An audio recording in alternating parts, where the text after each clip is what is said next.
Assalamualaikum warahmatullahi wabarakatuh.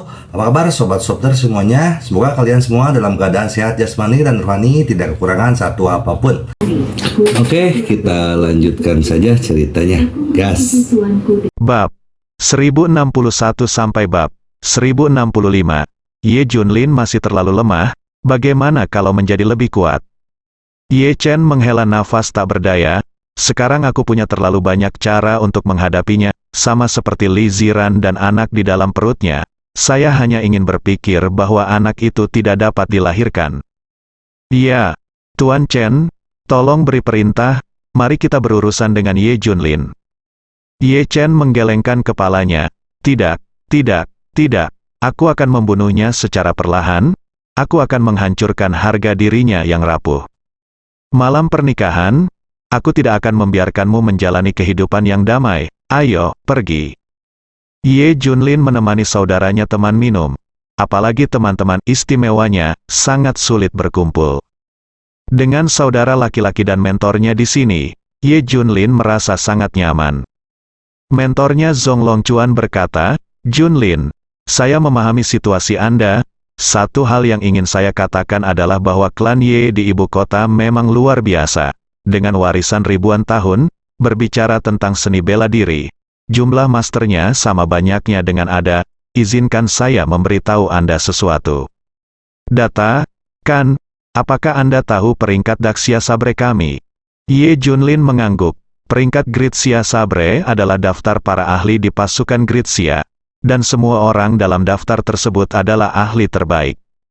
Namun, Master seperti Ye Junlin dan Brigade Besi Kunlun termasuk dalam ordo rahasia dan tidak akan dipilih dalam daftar pedang. Mereka hanya mengetahui bahwa Sabre ranking sangat kuat, tetapi mereka tidak mengetahui detailnya. Pada peringkat Gritsia Sabre, anak-anak dari klan Ye sebenarnya menempati 21 kursi, sebanyak 46 kursi terkait dengan klan Ye, artinya, hampir setengah. Dari master di peringkat Gritsia Sabre adalah terkait dengan keluarga Ye. Zhong Longchuan setelah menceritakan data ini, Ye Junlin dan yang lainnya terkejut. Mereka yang ada dalam daftar pedang semuanya adalah orang-orang kejam di militer. Masing-masing dari mereka adalah orang gila di medan perang dengan reputasi yang kuat di dalam dan luar negeri. Masing-masing tidak hanya memiliki eksploitasi militer yang hebat, tetapi juga memiliki kekuatan yang sangat kuat. Sebenarnya ada begitu banyak orang kuat di daftar pedang yang berhubungan dengan klan Daun. Kekuatan klan Ye terlihat jelas, tapi Ye Junlin dan yang lainnya telah melihat banyak hal sebelumnya. Seorang pelayan kecil memiliki kekuatan untuk menguasai kota. Jika kekuatan sebenarnya dari klan Daun terungkap, itu tidak terbayangkan. Tidak hanya itu, keluarga Ye juga ahli di bidang lain. Bisa dikatakan mereka kaya akan ilmu. Keluarga pertama di Daxia memang pantas mendapatkannya. Saya tidak pernah memahaminya secara mendalam, dan Ibu Ye Chen, Long Ao King, adalah biji mata keluarga Long, keluarga bangsawan kedua di Daxia. Jadi kedua keluarga itu adalah satu, begitu keluarga Ye diserang. Keluarga panjang juga akan berpartisipasi. Zhong Longchuan memandang Ye Junlin dan berkata, Dewa Perang, saya harap ketika Anda berurusan dengan klan Ye di ibu kota, berhati-hatilah, hati-hati juga. Ye Junlin mengangguk, jangan khawatir, Guru. Saya akan menanganinya dengan baik. Namun, saya tidak akan meminta pertanggungjawaban keluarga Ye atas apapun, Tuan Muda. Semua orang mengerti bahwa Ye Junlin bertekad untuk mengambil tindakan terhadap keluarga Ye. Dia tidak takut menghadapi 18 negara. Bagaimana dia bisa mundur dari keluarga Ye? Saat semua orang sedang minum, seseorang masuk. Sekilas semua orang mengenali bahwa ini adalah orang-orang Ye Chen yang muncul di siang hari. Ada apa denganmu? Bai Hu bertanya dengan suara rendah. Bawahan Ye Chen, Ye Donglong tersenyum dan berkata, Ye Junlin, izinkan aku memberitahumu sesuatu. Apa, penyelamatmu dalam bahaya? Apakah kamu ingin menyelamatkannya? Ye Donglong berkata sambil tersenyum, penyelamatku. Ekspresi Ye Junlin berubah. Ya, benar, sepertinya dia sekarat sekarang. Siapa itu? Ye Junlin bertanya. Apakah itu Ye Yuan? Zhou Yingning bertanya dengan tubuh gemetar. Jika Ye Junlin memiliki penyelamat di keluarga Ye, itu adalah kepala pelayan Ye Yuan. Ye Yuan memperlakukannya seperti anak perempuan pada awalnya. Diam-diam banyak membantu, dapat dikatakan bahwa Ye Yuan banyak membantunya untuk bertahan hidup. Setelah dia melahirkan anak tersebut, dia dibawa pergi oleh Ye Lingtian. Dia sebenarnya khawatir apakah anak itu akan selamat. Ye Yuan berjanji padanya bahwa dia akan menjaga anak itu tetap hidup. Ya, itu Ye Yuan. Sejujurnya, keluarga Ye tidak ingin Ye Junlin hidup dan dengan sengaja meninggalkannya di pegunungan yang dalam dan liar, hutan. Ye Yuan lah yang abadi tua itu diam-diam memindahkan Ye Junlin dan melemparkannya ke jalan-jalan Jiangbei. Kalau tidak, dia akan mati. Ye Donglong mencibir. Boom, berita ini bagaikan sambaran petir bagi Zhou Yingning. Ternyata keluarga Ye telah berbohong padanya. Ye Lingtian telah berbohong padanya. Mereka tidak berniat melepaskan Ye Junlin. Hanya saja Ye Lingtian tidak tega membunuhnya, melainkan meninggalkan Ye Junlin di hutan belantara. Apa bedanya ini dengan membunuhnya? Ternyata keluarga Ye tidak pernah berencana untuk membiarkan putra mereka tetap hidup. Untungnya, dia berpikir bahwa Ye Lingtian memiliki perasaan terhadap anak itu, dan masalah ini akan ditangani dengan baik. Saya tidak tahu ini adalah hasilnya. Keluarga nomor satu yang bermartabat di Gritsia menarik kembali kata-kata mereka seperti ini. Tidak bisa melakukan apa yang Anda janjikan, tapi dia tidak mengerti bahwa bagi keluarga kaya setingkat ini, kepentingan adalah yang utama. Di hadapan kepentingan, segalanya bukanlah apa-apa. Terlebih lagi, tidak ada yang tahu tentang masalah ini. Ye Lingtian, aku salah menilai kamu, racun harimau tidak bisa memakan bijinya, kamu sangat kejam. Zhou Yingning mengepalkan tangannya erat-erat dan tubuhnya sedikit bergerak. Sedih, sangat sedih, keputusasaan terhadap seseorang bisa terjadi dalam sekejap. Saat ini, Ye Junlin juga sedikit terkejut, jadi dia hampir mati ketika dia masih kecil. Dia juga mengerti, mengapa beberapa pelayan datang untuk menanganinya sebelumnya. Ternyata semua orang di keluarga Ye mengira dia sudah mati. Ye Lingtian, kamu sangat kejam, sebagai ayah kandung, bersikap begitu kejam terhadap darah dagingnya sendiri sungguh luar biasa. Ini semua salah orang tua Ye Yuan, kalau tidak akan ada banyak masalah. Ye Donglong mendengus dingin. Ye Junlin, sekarang, terserah kamu mau menyelamatkan Ye Yuan atau tidak, aku hanya memberimu waktu 3 jam. Jika kamu tidak datang, semua darah di tubuh Ye Yuan akan terkuras. Ye Donglong tersenyum lalu. Pergi di sini, Ye Junlin bertanya pada Zhou Yingning tentang situasi Ye Yuan. Nak, tampaknya Paman Yuan benar-benar menyelamatkanmu. Zhou Yingning menegaskan. Ye Junlin berkata dengan dingin, oke, karena dia adalah penyelamatku, Ye Junlin, dan karena sesuatu terjadi padaku, aku harus menyelamatkannya. Nak, sebenarnya, Zhou Yingning ingin membujuk Ye Junlin untuk tidak pergi. Dia mengerti bahwa ini pasti rencana Ye Chen, hanya untuk memikat Ye Junlin agar mengambil umpan sehingga dia memiliki alasan yang sah untuk membunuh Ye Junlin. Dengan cara ini, keluarga Ye tidak akan menanggung keburukan apapun. Jadi begitu Ye Junlin pergi, akan ada banyak krisis. Malam ini adalah hari di mana dia baru saja menikah, jadi dia akan terkena bahaya seperti itu. Sebagai seorang ibu, tentu saja saya tidak mau. Namun di satu sisi, dia berharap Ye Junlin menjadi orang yang baik dan benar. Karena Ye Yuan adalah penyelamat, dia harus menyelamatkannya. Bu, jangan khawatir, Ye Chen dan aku akan menghadapinya cepat atau lambat. Ye Junlin meninggalkan sepatah kata pun dan pergi mencari Ye Chen. Ye Yuan harus diselamatkan, tidak ada yang bisa menghentikannya. Junlin, Zhou Yingning membeku di tempat saat dia melihat Ye Junlin pergi. Tidak, aku tidak bisa membiarkan Junlin mati sia-sia. Zhou Yingning juga segera pergi, tidak tahu kemana dia pergi. Villa Jiangbei, ternyata itu adalah kediaman orang terkaya, keluarga Shen, tapi mereka sudah lama pindah. Sekarang Ye Chen tinggal di sini, di aula pertemuan besar. Ye Chen sedang menikmati anggurnya, berbeda dengan temperamen femininnya, minuman favoritnya adalah minuman keras. Dia menikmati sensasi minuman keras berubah menjadi bola api setelah masuk ke tenggorokannya. Fiuh, enak rasanya, dia meneguk anggur kental. Tik-tok, tik-tok, ada tetesan darah yang menetes di depan Ye Chen. Ada genangan air besar di tanah, Ye Yuan digantung terbalik di atap. Dia berlumuran darah, Ye Chen baru saja membuat sayatan padanya, dan darah mengalir tanpa henti. Jika tidak ada tindakan yang diambil, Ye Yuan akan mati karena kehilangan banyak darah. Butler, kuharap kamu bisa bertahan sampai Ye Junlin datang. Ye Chen tertawa, pada saat yang sama, dia menaburkan sedikit minuman keras ke luka Ye Yuan. Ye Yuan berteriak seperti babi. Kamu, Ye Yuan, yang wajahnya sepucat kertas, mengeluarkan satu kata melalui giginya. Ye Chen ini benar-benar mesum. Tuan Chen, apakah Ye Junlin benar-benar akan datang? Ye Donglong bertanya. Ye Chen mengangguk, ya, benar.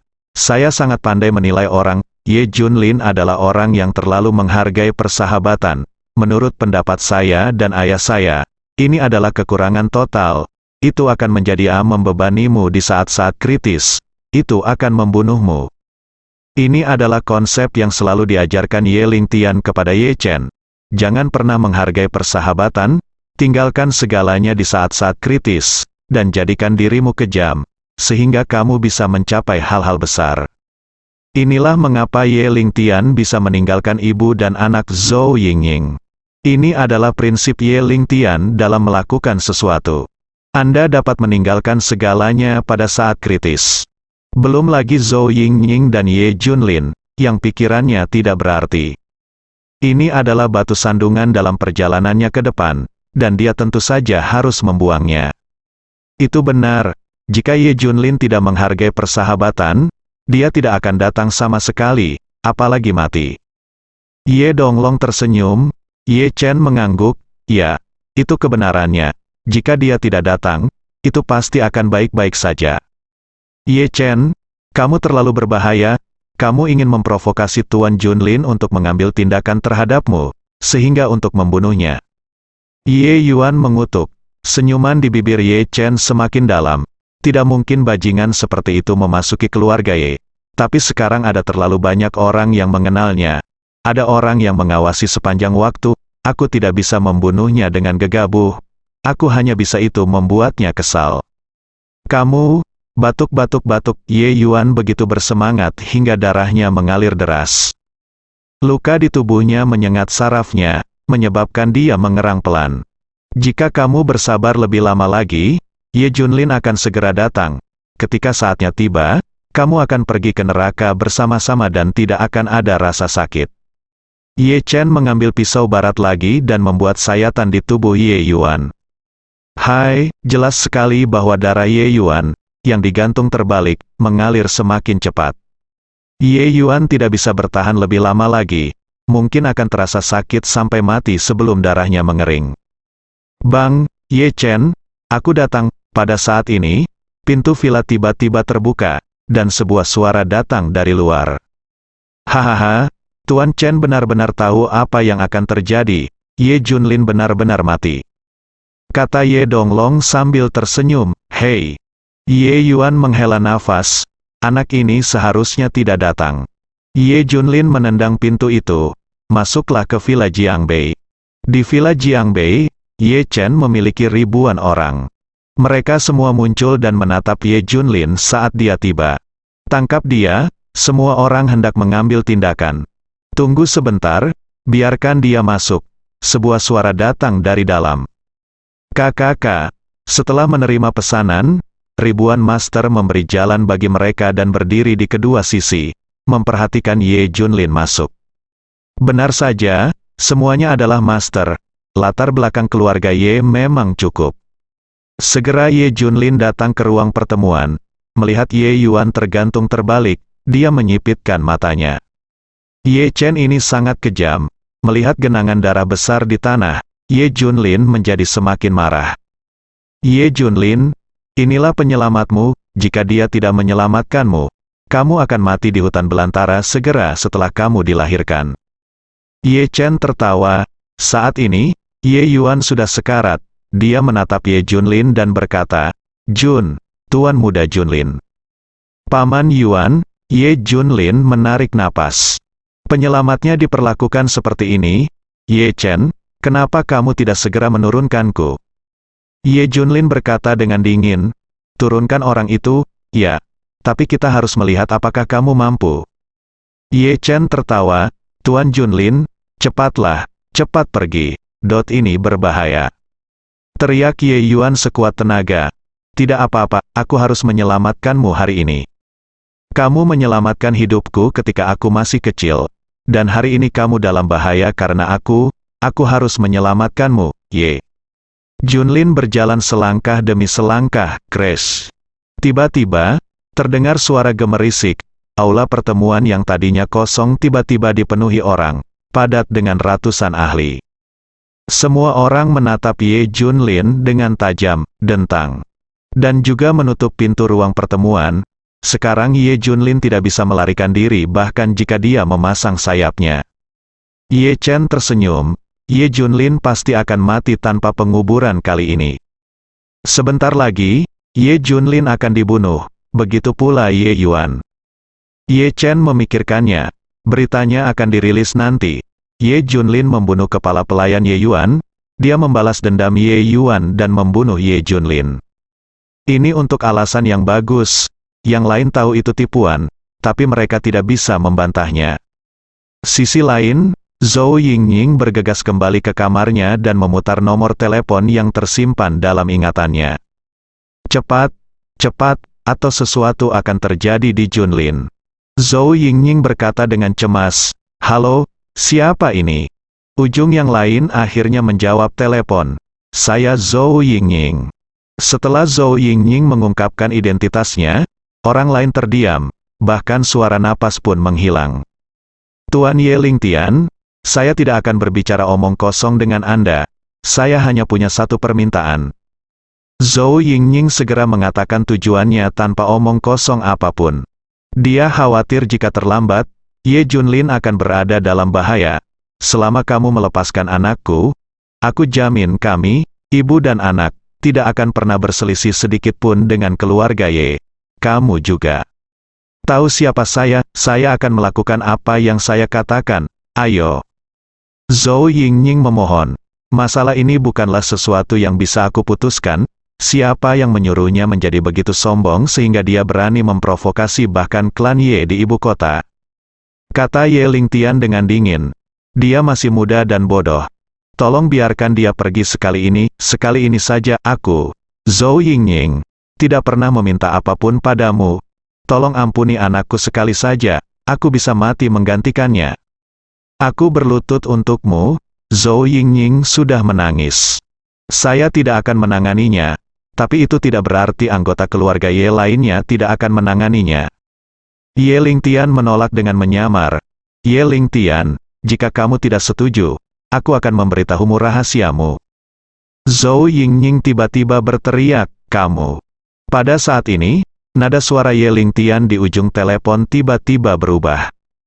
Zhou Yingying, aku minta maaf karena kamu mengatakan kamu mencintaiku selamanya dan akan merahasiakan ini untukku selamanya. Kamu benar-benar mengatakannya, dasar jalang.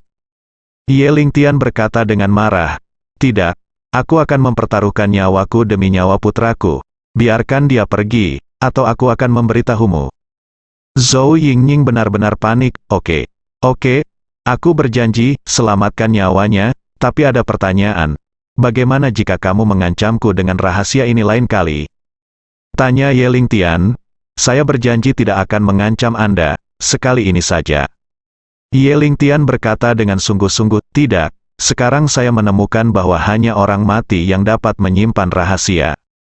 Boom, Zhou Yingying gemetar dan panik. Ayo lakukan ini, kamu menukar satu nyawa dengan nyawa Ye Junlin.